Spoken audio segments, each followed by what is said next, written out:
to the Hope for the Animals podcast, sponsored by United Poultry Concerns. I'm your host, Hope Bohanec, and you can find all our shows at hopefortheanimalspodcast.com as well as upc-online.org. I welcome questions, comments, feedback on the show. You can email me at hope@upc-online.org. So today, I want to start with an acknowledgement of the time that we're in, the crisis we're facing collectively, and how speciesism is really at the heart of this pandemic. And then later in the show, we're going to be joined by United Poultry Concerns founder and president, the legendary Karen Davis, to discuss UPC's 30-year anniversary, the upcoming International Respect for Chickens Day, and more. And we want to encourage you to take action for chickens for this International Respect for Chickens Day, which is May 4th. You can take action anytime in May, and you can learn more by going to upc-online.org/respect.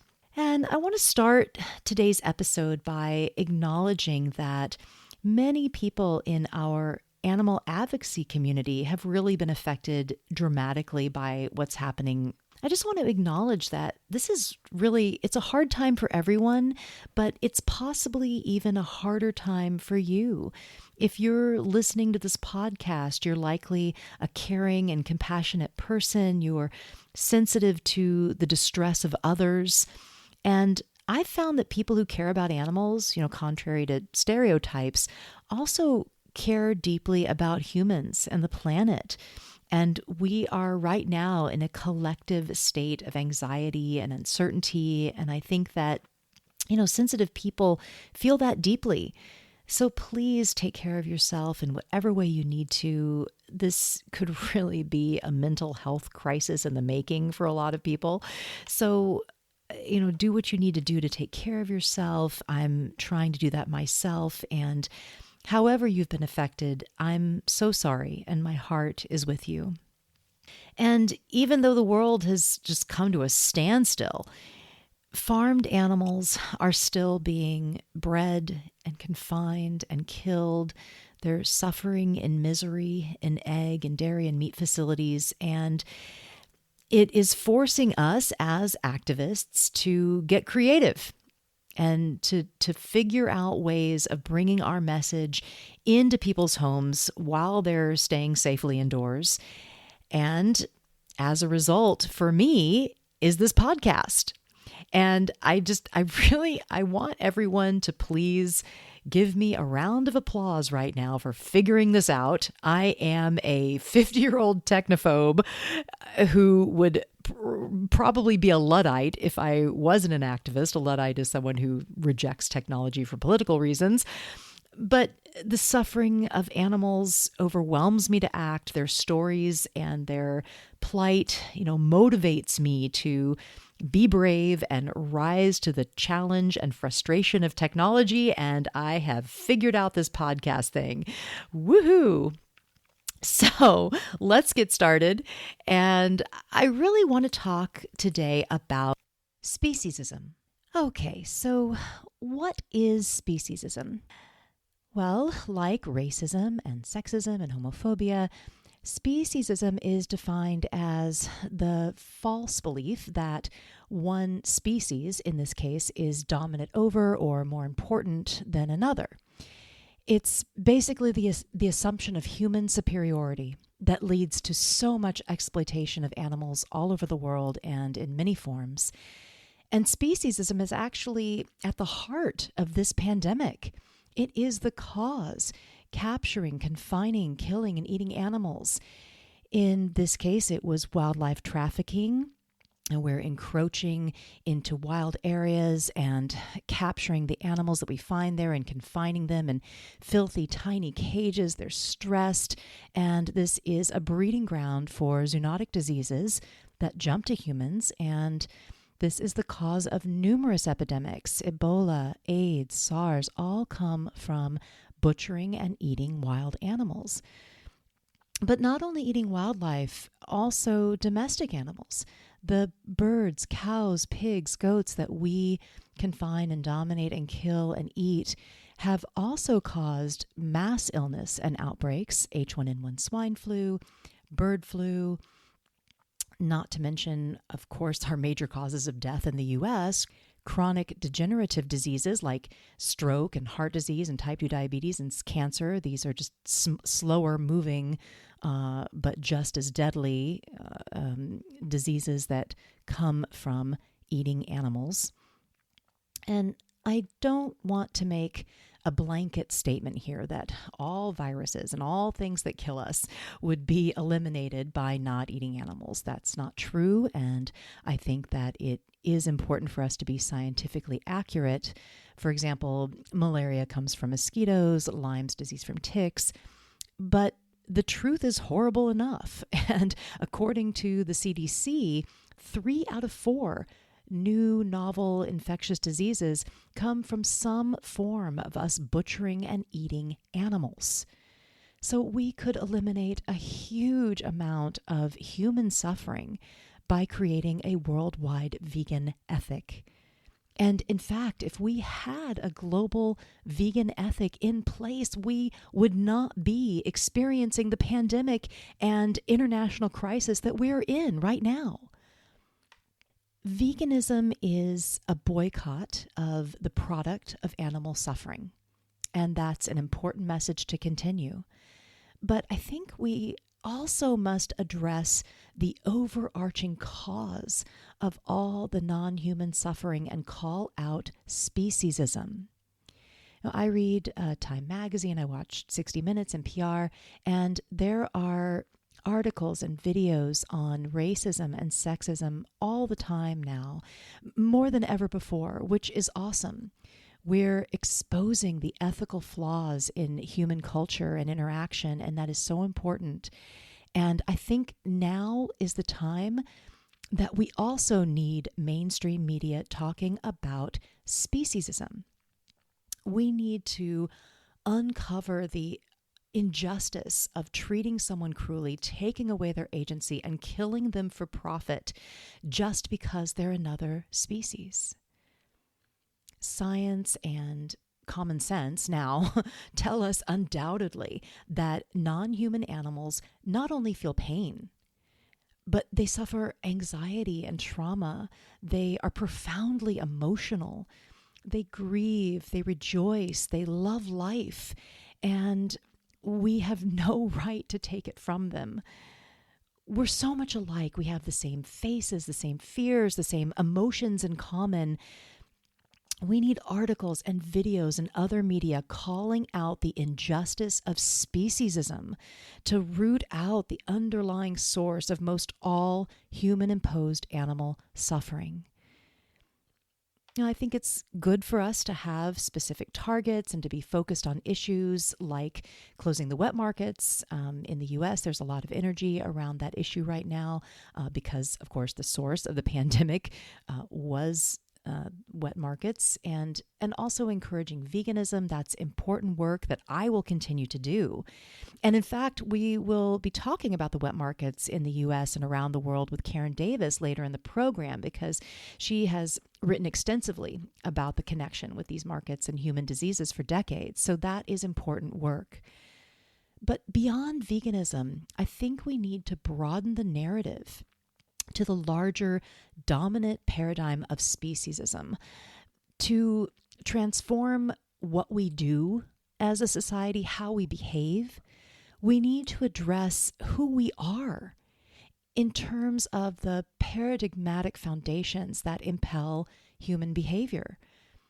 Speciesism is one of the most prominent paradigms of violence, and we need a global awakening to dispel this myth of dominance, this illusion that we have the right to control and confine and kill and eat and take away the agency of every other animal on this planet. Now, this message can get kind of cerebral. There's potential for the animals to get lost in philosophical rhetoric, so we certainly need to be careful of that. Their stories and their suffering should never be lost in the message. But I think that the animals can get lost in the vegan message as well. So we can't forget to tell their stories, focus on their agony, their misery. But I also believe that the concept of speciesism is critical for taking us to the next level of ethical evolution and allowing all sentient beings on this planet to live free of human-imposed suffering and death. I also really want to talk about the good that I see that's happening right now in the midst of this crisis. Social distancing, it's really an extreme form of compassion and care for other humans. It goes beyond our own self-interest. It's caring for others, the elderly, the health compromised. If we can tap into that global compassion and expand it out to all animals and to the earth and to the climate crisis, we could flatten the curve of suffering and destruction on this planet. And we're talking a lot about getting back to normal, but as many of us know, normal is a nightmare for the animals and the planet. So I'm really hoping that we will take this time of slowing down, this time of reflection, to make changes in our lifestyle and our choices, and make those choices benefit the planet and the animals. And when we do go back to our lives, I hope that we do it better, that we continue this willingness to make sacrifices for others. One hopeful sign in a recent Nielsen study, they found that this coronavirus pandemic has caused vegan meat sales to increase by 280% compared to the spring of 2019. So that is a really hopeful sign. And I hope that you are able to find some peace and calm in this anxiety and uncertainty. Please know that with any crisis, especially one of this historic scale, comes a collective introspective on our behavior. And this is a critical moment. It's a moment of reflection that can be a powerful opportunity for change. Given that this crisis is so closely connected to animal exploitation, that means that it is a really important opportunity for us to reflect on our relationship to animals and to the planet, and to come out of this with an ethos of compassion and care, call out speciesism, and create a worldwide vegan ethic. So I would now like to welcome Karen Davis. Karen is the president and founder of United Poultry Concerns. UPC is the sponsor of this podcast, and we're a national nonprofit that focuses on chickens and other birds bred and killed in our food system. UPC has a sanctuary for birds on the eastern shore of Virginia with over 150 resident birds. Karen has been on the front lines of the animal liberation movement since the 1980s and was inducted into the National Animal Rights Hall of Fame for outstanding contributions to animal liberation.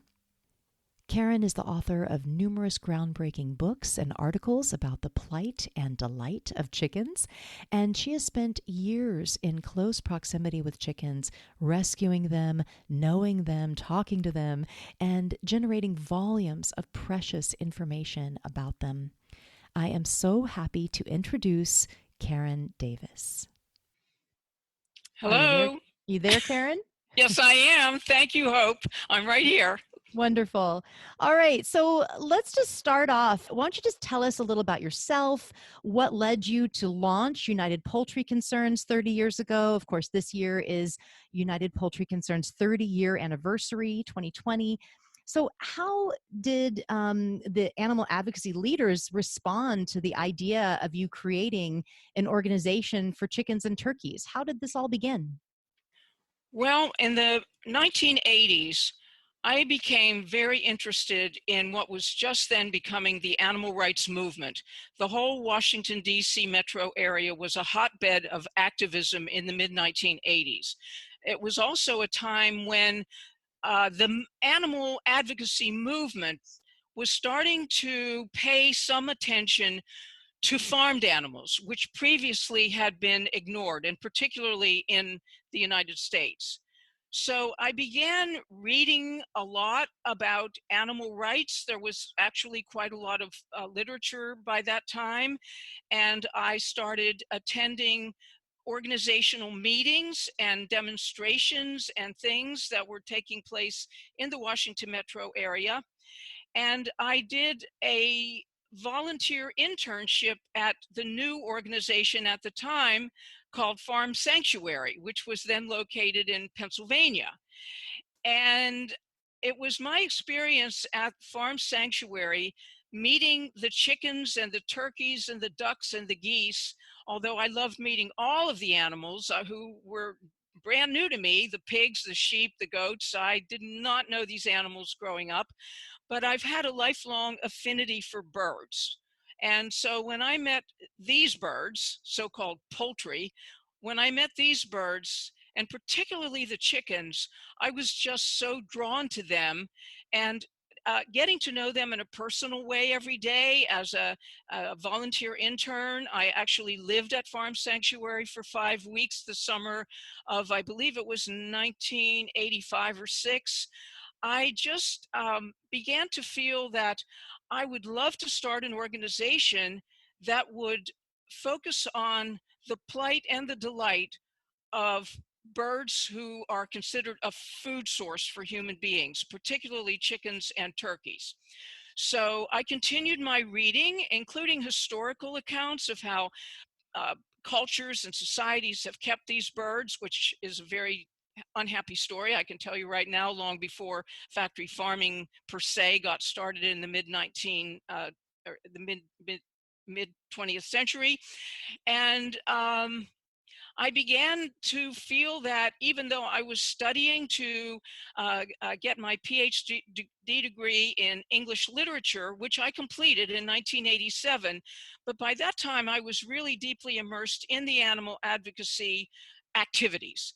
And I began to veer away more from the idea of going out to look for work in university or college, and more about what I could do in the animal advocacy community and make that my life work. So my experience at Farm Sanctuary followed by my then husband and I, Alan Kate, moving to a little house that we rented outside Washington, D.C., in a little wooded area on a dirt road. There, I discovered that our landlady was keeping a flock of about 100 chickens for her agricultural tax break.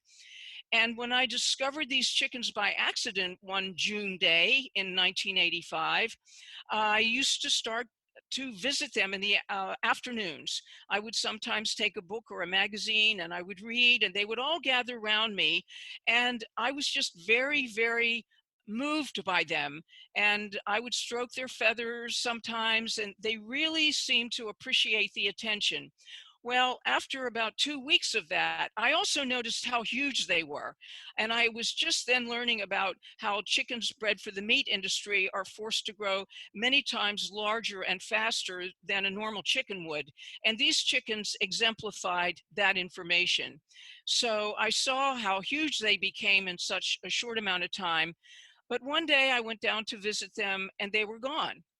And about a day later, I walked by the little shed again and I saw some movement inside. And so I carefully opened the door and I went to the back where I had seen this shadowy movement. And there was a little hen who had been left behind, either on purpose or because she just had been overlooked. She was very small.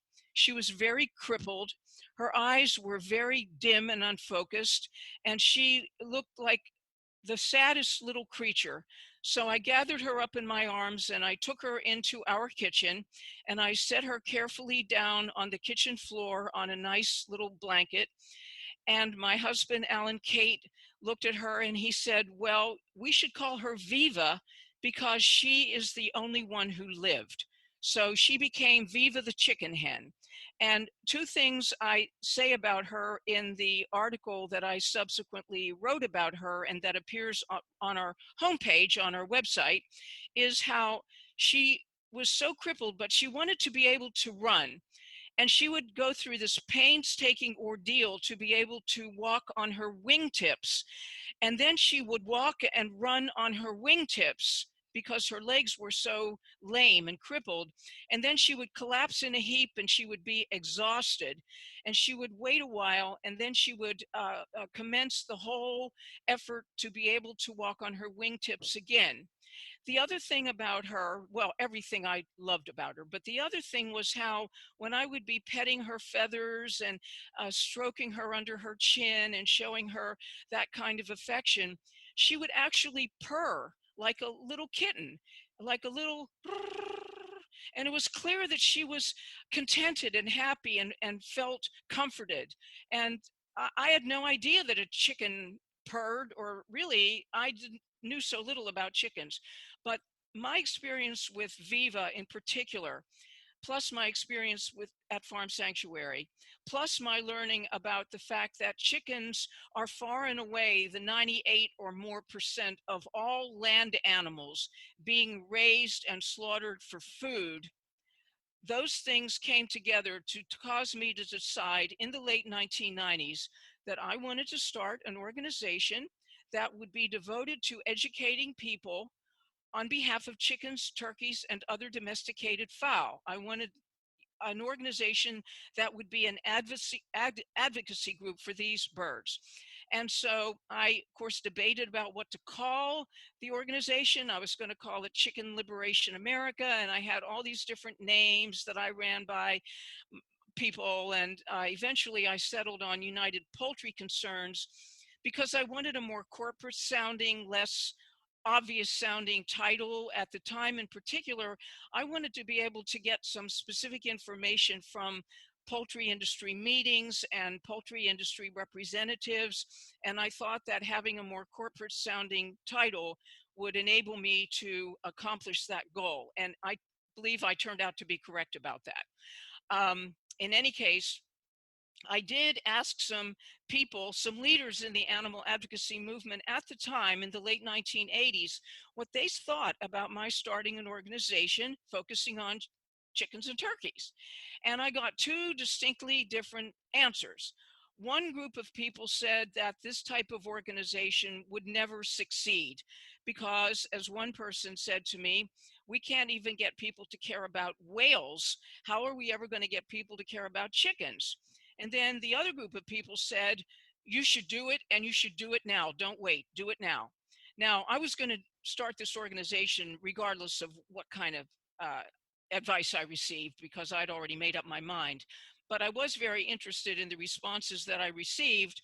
And I started United Poultry Concerns officially in 1990. And my attitude toward those who said to me that an organization focusing on chickens and turkeys would never fly was that, you know, the whole idea of animal advocacy is to try to use your skills and abilities to persuade people to care about these birds. People who think they don't care or who never even gave a chicken or a turkey any thought at all, to discover that when the information about these birds is presented to them in a moving and informative way, that that we could get their attention, because that assumes that people have the capacity to care about animals once they are presented with the message in the right way.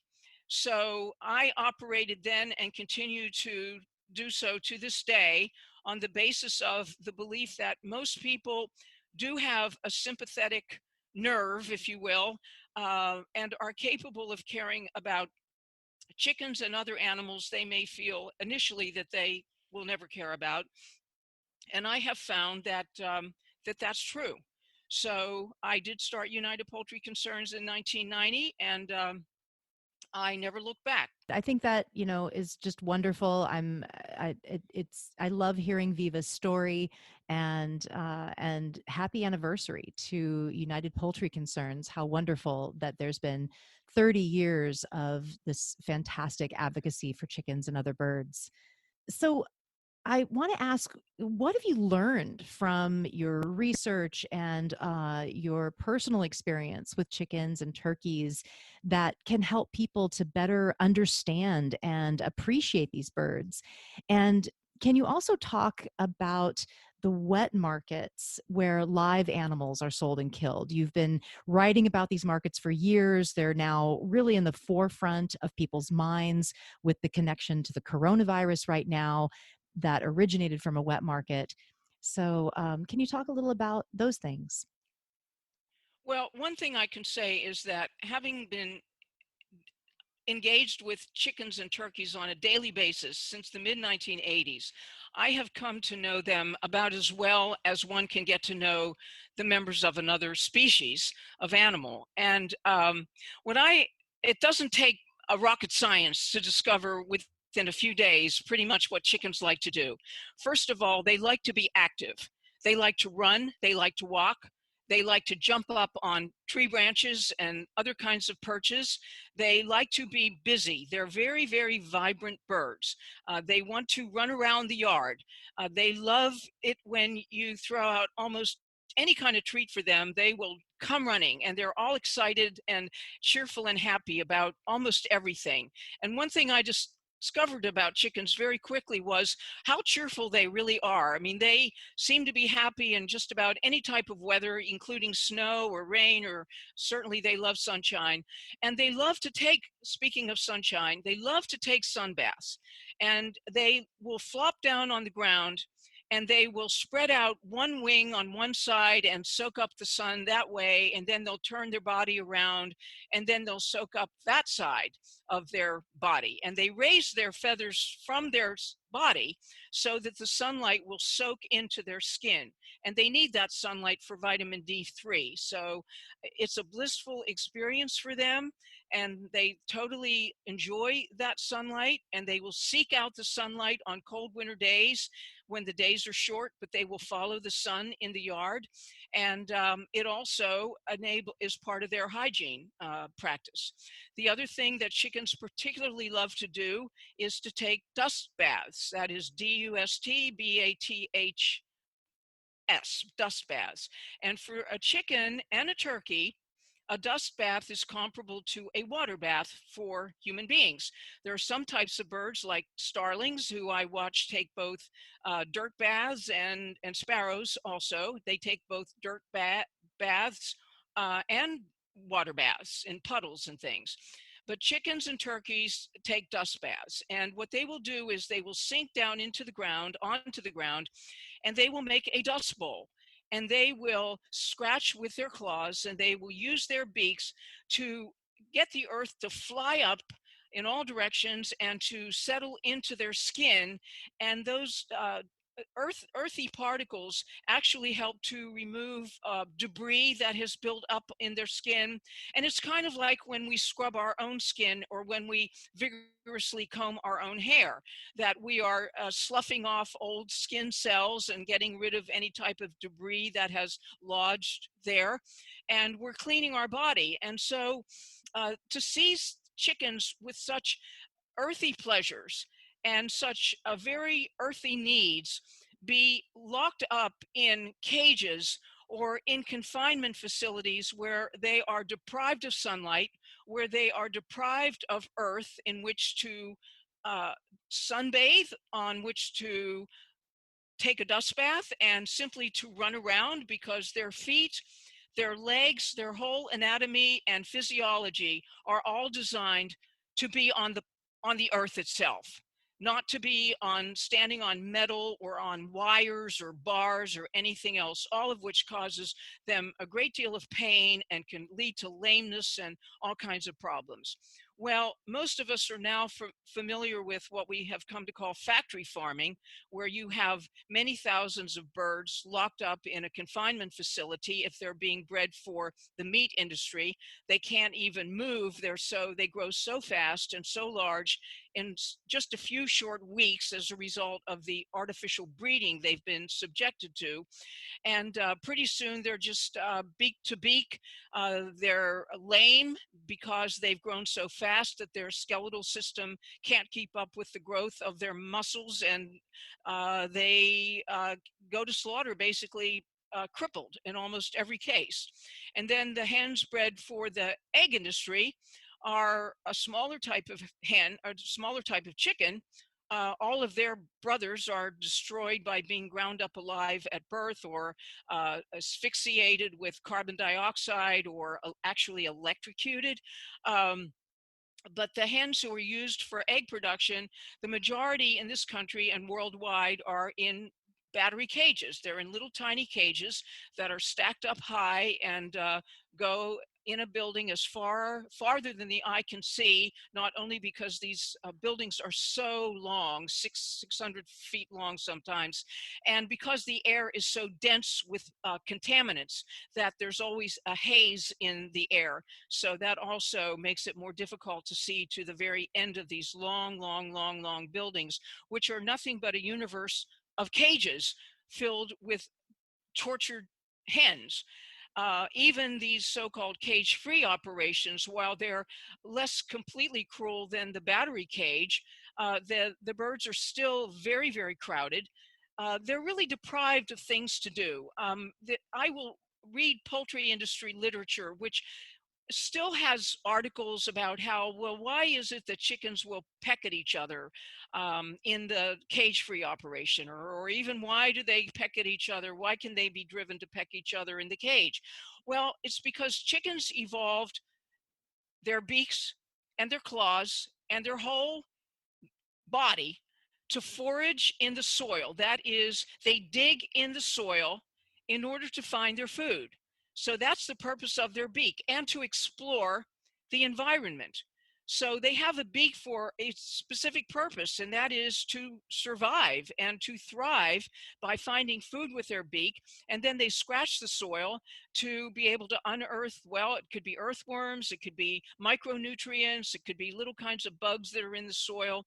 But they have these bodily structures for a purpose that they evolved in the tropical forests of Southeast Asia and the foothills of the Himalayan mountains.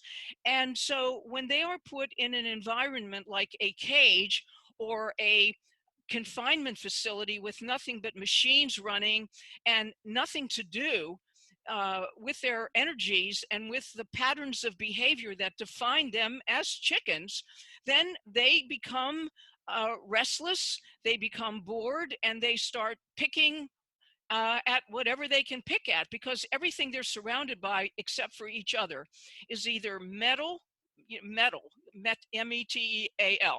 or mash.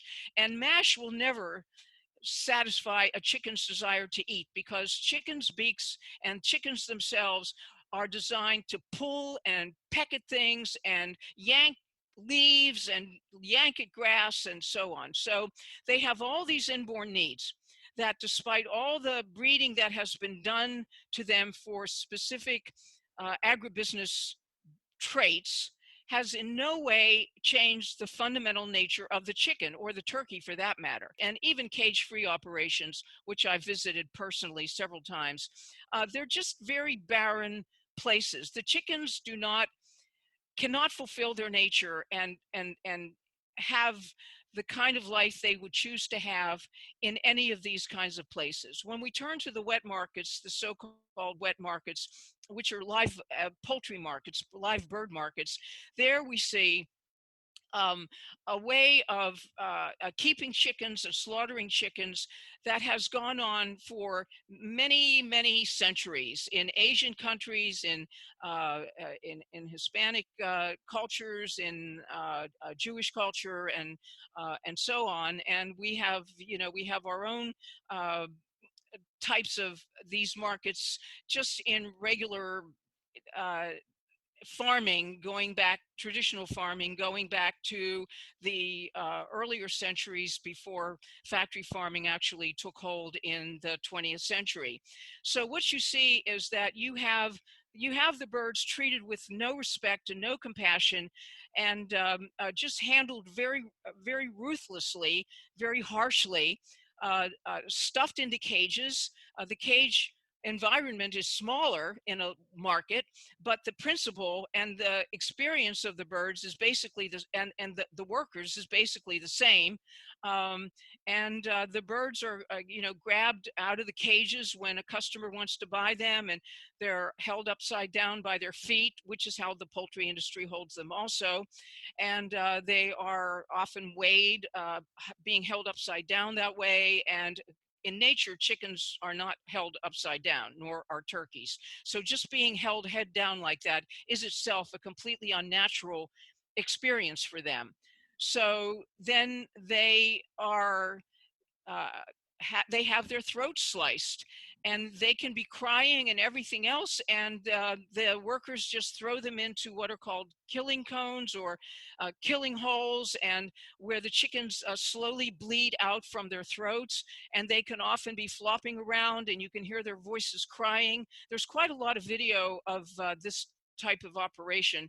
So in fact, we just posted a brand new one today called Disregarded, which we urge people to go to our website and look at. So uh, the wet markets are on a smaller scale than the traditional factory farm operations, but the principle of cruel treatment, of caging, of treating the life and feelings and body of a bird with complete disrespect, wounding them, hurting them, treating them like objects, uh, is exactly the same. So when people think that all of the problems in farming go back to 20th century factory farming, this really is a misunderstanding of the history of animal farming. Because even reading 18th and 17th and 18th century literature about, for example, how turkeys in English households, the kind of English households that we see represented in Jane Austen's books and Jane Austen movies, we don't see in those movies what they call the piggery in the on the estate where all the pigs are kept who are slaughtered right there. We don't see these kitchens where they have these cages of full of chickens and geese and ducks and turkeys as well. And then the kitchen maids are grabbing these birds out of these cages, and they're putting them on a table, and they're cutting their throats. And the poet Alexander Pope described in one of his poems the constant sound of the cries of expiring animals in the kitchens of these estates. So, and then another practice in England was flogging pigs, for example, and setting dogs on bulls so that their flesh would be more tender, and also slowly heating to death uh, birds such as chickens and geese in front of a fireplace. So when you look back at history and you really delve into how farmed animals have been treated through the ages by all cultures, you find what it was in the attitude and behavior of all people that led inevitably to the practices that we now identify as factory farming. What defines factory farming really and distinguishes it is the huge scale, the huge numbers, the billions and billions, and keeping many thousands of chickens, for example, in a single building, and also the use of antibiotics. Of course, until the 20th century, there were no antibiotics, but antibiotics came into use in order to keep enough birds from getting so sick that they could not be sent to market in a profitable way. So antibiotics became a kind of godsend initially for the animal industries, until, of course, now we have antibiotic resistance both in the animals themselves and in human beings, whereby the antibiotics are no longer as effective as they used to be. And this is largely because of the fact that 80% of all antibiotics that are used in animal farming. So when we get to know chickens and turkeys and ducks, of course, and guinea fowl and others, when we get to know who they are, what they like to do, what defines them as a particular type of creature, then when we see their sad faces and their the fear and lusterlessness in their eyes, and all of which you can read when you look at them, and you can see their misery, you begin to understand the quality and the intensity of the misery they're experiencing, because their suffering isn't just suffering, it's unnatural suffering. It's suffering that they would never encounter in the natural world. Yes, they might be preyed upon by various predators, but there is nothing like chronic daily misery being inflicted upon these birds or other animals as human beings do in all segments of farming. Yeah, that's so powerful, Karen. And I really, I thought it was really wonderful when you hearkened back to, you know, days of old. People like to idealize the pastoral past, idealizing farming of the past. And I think that the humane labeling that we're seeing, they're trying to kind of bring us, the idea is, oh, we're going to go back to this, more humane farming. Well, farming has never been humane. And I think that you really illustrated that well. And there's nothing to go back to. We've got to get rid of animal farming altogether, to be able to liberate these animals. So I Well, really let me just appreciated mention that. one other practice that goes back, that these so-called humane farms use now, harking back to so-called old-fashioned farming methods.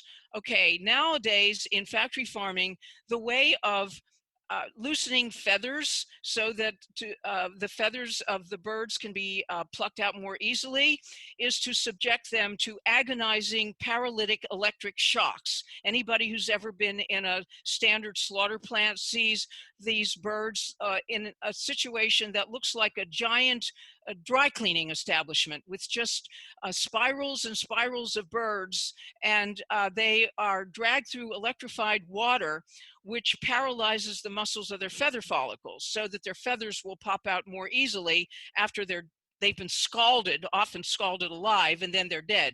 Well, this is simply the modern version of taking a knife, the old-fashioned knife, and either putting it through the roof of the bird's mouth into their brain and scrambling their brain so that they become paralyzed, their nervous system becomes paralyzed, and they're still alive, they're still fully conscious, or else actually sticking a knife through their eye into their brain. So this is just one example of a standard practice that is being done today by these so-called do-it-yourself farmers and humane farmers, that looks back to methods, old-fashioned methods of regular farmers dispatching their birds.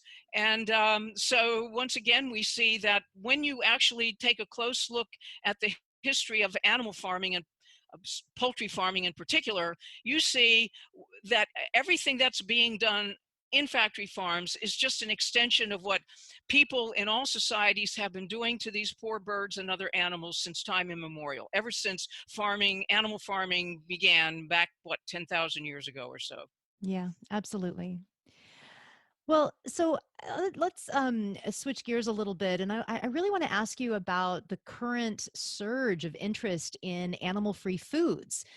Seeing now advertisements for the Nug, which is a plant-based chicken nugget. There's a lot of increase and of interest in sales in plant-based foods, and I wanted to see if you share the optimism that plant-based chicken could actually replace factory farm chicken to the extent of sparing large numbers of chickens from ever being born, because that is the goal, of course, so that we can reduce the suffering that is happening. Well, first of all, the only hope that these birds and other farmed animals have is for people to stop eating them. So that's the only hope they have. That's As long right. as people keep eating animals, they're going to keep being treated horribly. And when we realize that about, what, 2 billion more people are going to be on the earth by 2050, and already right now, it's not just 7 billion, it's 7.8 billion human beings on the planet now. And that number is expanding. So the only hope that these animals have is that people, for whatever reason, will stop eating them, or certainly drastically reduce their consumption, preferably eliminate the use of bringing animals into the world for food at all.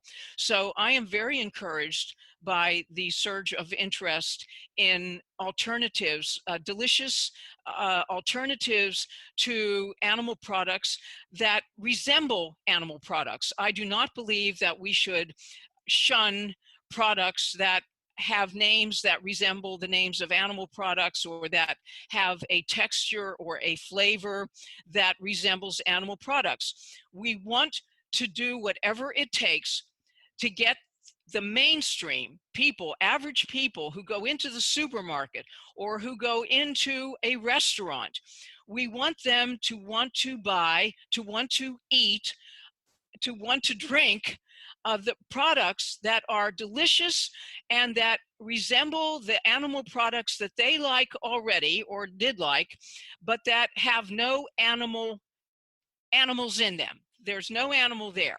So right now, I think we are very fortunate to see what we as an animal rights movement are largely responsible for, and that is constantly harping on how important it is, letting people know, letting entrepreneurs know, letting companies know how much we want to see these uh, uh, vegan ice creams and animal-free chicken and animal-free milk products.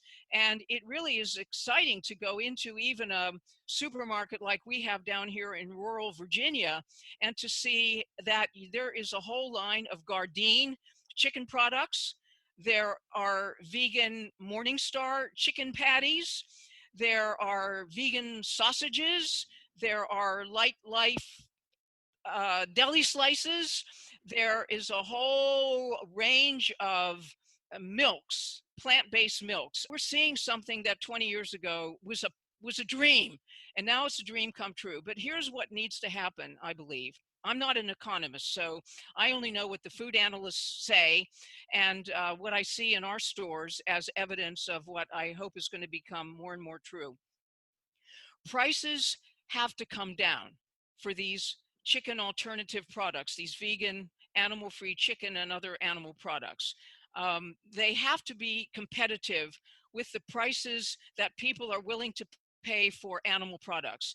And it's very easy to get a package of dead chicken wings or chicken legs or chicken gizzards and everything else at a very inexpensive price compared to what are still relatively high prices for the Gardein versions and the Morningstar Farm versions and some of the other new animal-free company products. So everything depends really on demand, because prices go down when demand goes up. That's why it is so important for animal advocates to do everything we can to grow the vegan economy, not only to buy these products ourselves, these vegan hot dogs and all of these wonderful products, but also to get other people to buy these products, to want to try these products. Because if more and more people are going to buy these products, the companies will scramble to make them, because for all the things that are wrong with a capitalist society, it appears that one thing that we have going for us and that the animals have going for them is that it's based on supply and demand. I mean, yes, we can talk about the government subsidies that taxpayers pay for. All of that is part of this capitalist economy, which isn't strictly capitalist from that standpoint. But the thing is, if companies like Tyson and Purdue Farms and Foster Farms and Cal-Maine, the big egg company, and all these companies, if they see that, wow, these vegan animal free products are flying off the shelves and these plant-based milks are really starting to sell, and they see they can make a profit, that's what they want. They want a profit. So we have our work cut out for us as far as being the helpers of those who need that nudge. That is an economic profit-making nudge to want to invest more and more into the plant-based, animal-free food sector, because they will make what we will buy, what they can sell. And when we start buying these products like crazy, when people start doing that, then the price goes down. The demand is up, and then you see things get cheaper and cheaper. That's not just true in food, that's true across the board. New products start out very expensive, and then they become more popular. And as they become more popular and there are more sales of those products, down go the prices. Pretty soon they're very, very cheap and competitive.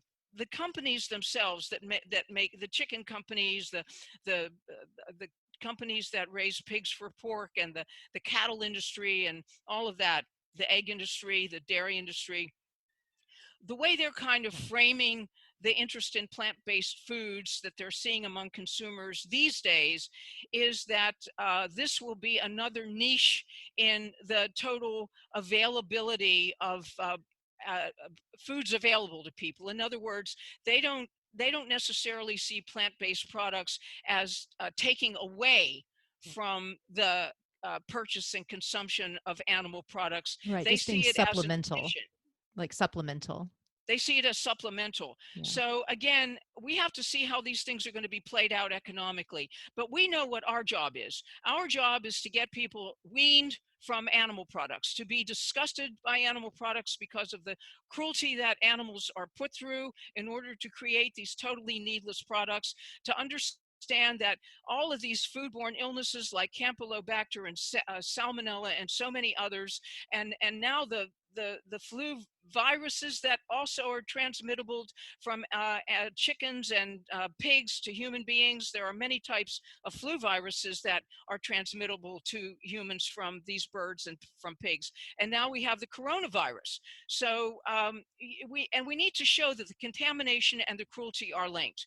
The cruelty, the misery that these animals endure in being raised and slaughtered for food has an effect upon our health.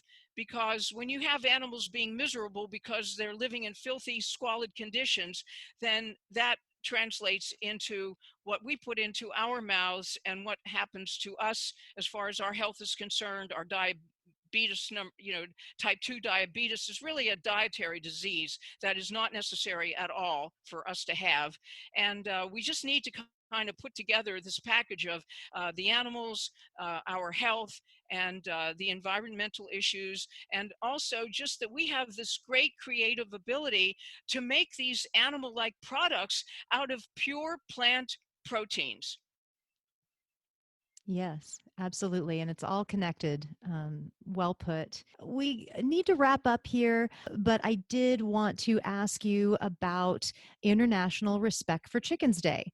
In 2005, I believe, was the year that UPC launched International Respect for Chickens Day. Tell us about that, and include also, what you're doing this year, given, of course, that we can't have public gatherings.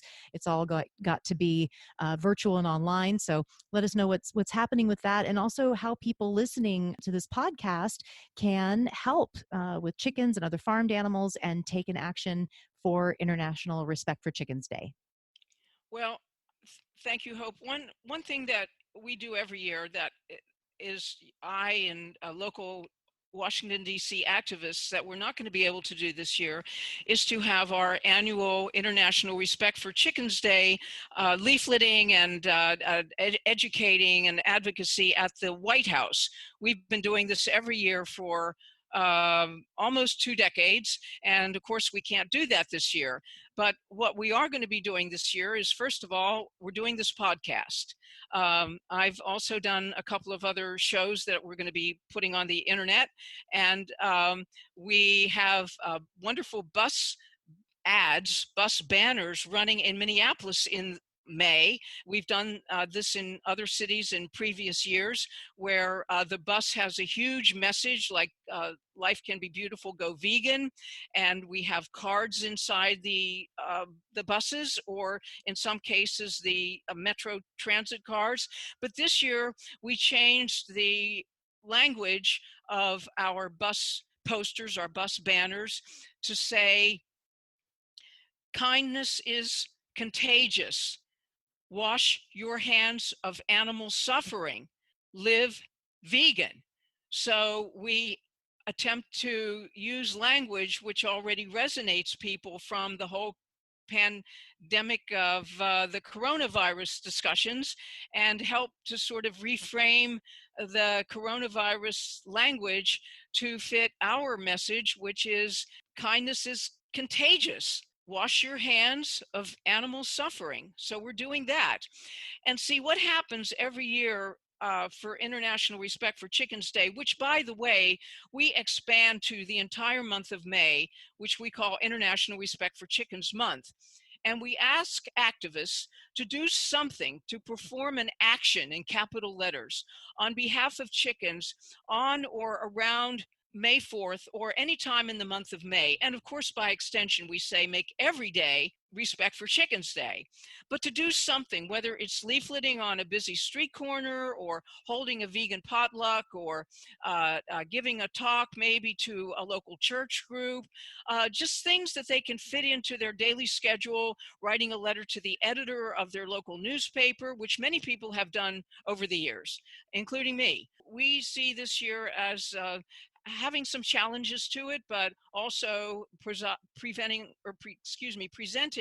opportunities for people to find new and interesting ways to reach out to people, to reach out to the public on behalf of chickens, to help people to learn to appreciate the delight of chickens, and also to understand the plight of chickens and to want to do something to help them. And of course, we want to help people to care enough about chickens to want to rescue them from their place. We talk about rescuing animals and chickens and other animals by adopting them into our sanctuaries, adopting chickens into our sanctuaries. That's certainly a huge and conventional kind of rescue, but we want people to think of rescuing as, and our work of rescue is also rescuing chickens and other animals from people's plates and putting chickens in people's hearts instead of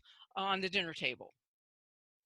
Yeah, that's wonderful. Yeah, I know for myself, I'm really bummed that we won't be unfurling our West Coast International Respect for Chickens Day banner, but we are adapting and we are creating new content, and that part of that is this podcast.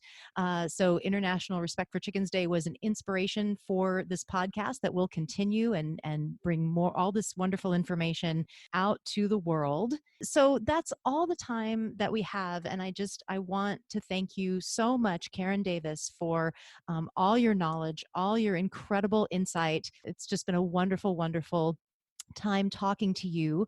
And I want to thank everyone out there for listening. And you can sign up to get notifications of future shows by going to hopefortheanimalspodcast.com.